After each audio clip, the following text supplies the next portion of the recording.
What does it mean to be Filipino? Is it our taste for strong, flavorful cuisine? Is it our obsession with playing basketball, even while wearing flip-flops? Or is it that strong sense of pride that we often feel when we see fellow Filipinos in the international spotlight? Maybe it's something much deeper than that. Maybe it's because we all share a mother tongue? Although we don't really have one, since there are over 170 unique Philippine languages. Some say it's the color of our skin, though that can't be it either, since Filipinos come in many different shades and skin tones. It used to be because we were all from the same archipelago, but now there are millions of Filipinos scattered all throughout the world, one of the largest recorded diaspora in history. If we really want to find out what it means to be Filipino, then we have to go back, way back to the story of one of our first ancestors called the Austronesians. They were a group of people that used the oceans and the seas like wide open roads at a time when other cultures were still inventing the wheel.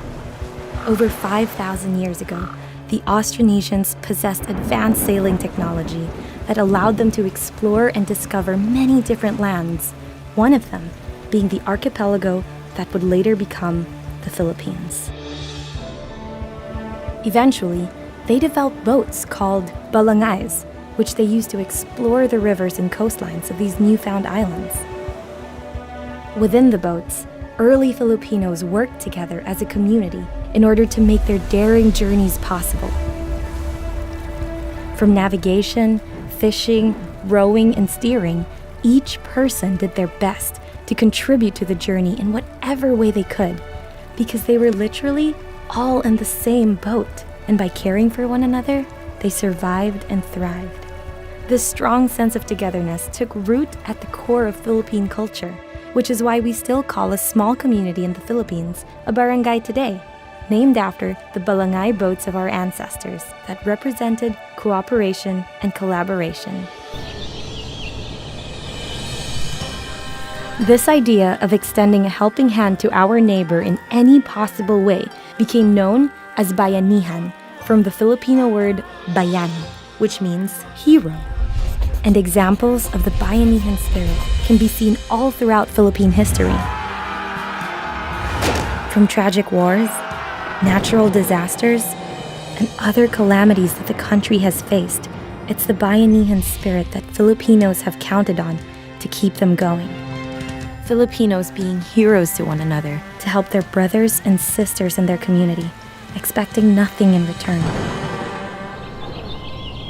Today, the bayanihan spirit lives on, expressed in many unique ways by modern Filipinos in the archipelago, as well as in distant foreign shores.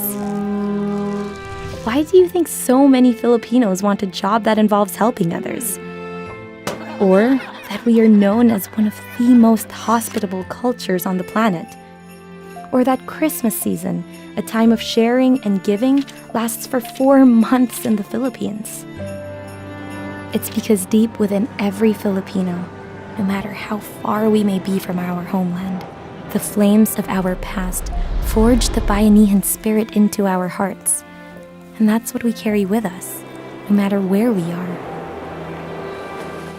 So to answer the question, what does it mean to be Filipino? Well, if we look at our history, I guess you could say that being Filipino means to care, to share, and to love. To love your family, your neighbor, and your community. Because at the end of the day, no matter where we are in the world, we are one people on the same journey, on the same boat.